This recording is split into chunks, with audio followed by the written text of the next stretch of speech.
সমগ্র সৃষ্টিগুলি আল্লাহকে সেজদা দেয়, সূর্য আল্লাহকে সেজদা দেয়, চাঁদ আল্লাহকে সেজদা দেয়। নবী বলেন, সাহাবীরা তোমরা কি জানো সূর্য কোথায় যে ডুবে যায়? সাহাবীরা বলেন, আল্লাহু রাসূলু আলাম, আল্লাহ জানে এবং নবী ভালো জানে।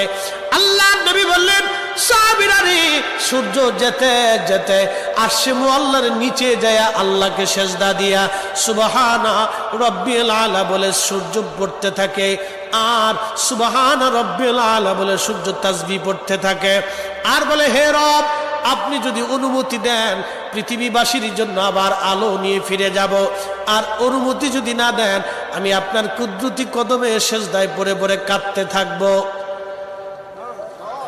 আল্লাহ নবী বললেন, সূর্য থেকে আমার রব অনুমতি দেওয়ার কারণে সকালবেলা তোমরা সূর্যের আলো পাও। কিয়ামতের পূর্ব সময় অনুমতি দেবে না, দেবে না, দেবে না, দেবে না। 6 মাস পার হয়ে যাবে, পৃথিবী অন্ধকারে নিমজ্জিত হয়ে যাবে, কান্নার রোল পড়ে যাবে, অন্ধকারে ছেয়ে যাবে সারা দুনিয়া। মানুষ বলবে, সূর্যের কি হলো? সে কি হারিয়ে গেছে? সূর্য কোথাও খুঁজে পাওয়া যাবে না, আলো পাওয়া যাবে না, অন্ধকারে সারা পৃথিবীতে কান্না বেড়ে যাবে। এবার রব বলবে, সূর্য উঠো। সূর্য পূর্ব দিক থেকে উঠার সময় পাবে না, পশ্চিম দিক থেকে উঠা শুরু হয়ে যাবে সূর্য।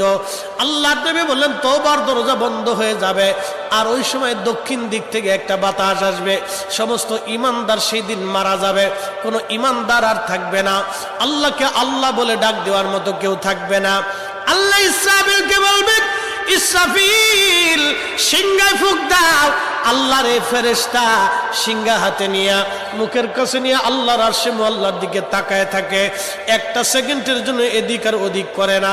কখন রব হুকুম দিবে সিংহায় ফুৎকার দেওয়ার জন্য? যখন সিংহায় ফুৎকার দিবে, কুরআন বলতেছে, ইদাস সামাউ ফাতারাত, আকাশ ভেঙ্গে ভেঙ্গে ভেঙ্গে ভেঙ্গে পড়তে থাকবে।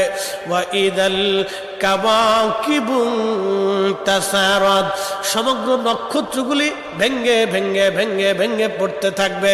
ওয়া ইদাল বিহারু ফুজ্জিরাত, সমুদ্রের তলদেশ উদ্দোলিত হয়ে যাবে, সমগ্র পানিগুলি পৃথিবীর উপরে আছাড় মারবে, আর ধুয়ে পারলে সব পৃথিবীবাসীকে নিয়ে যাওয়া হবে।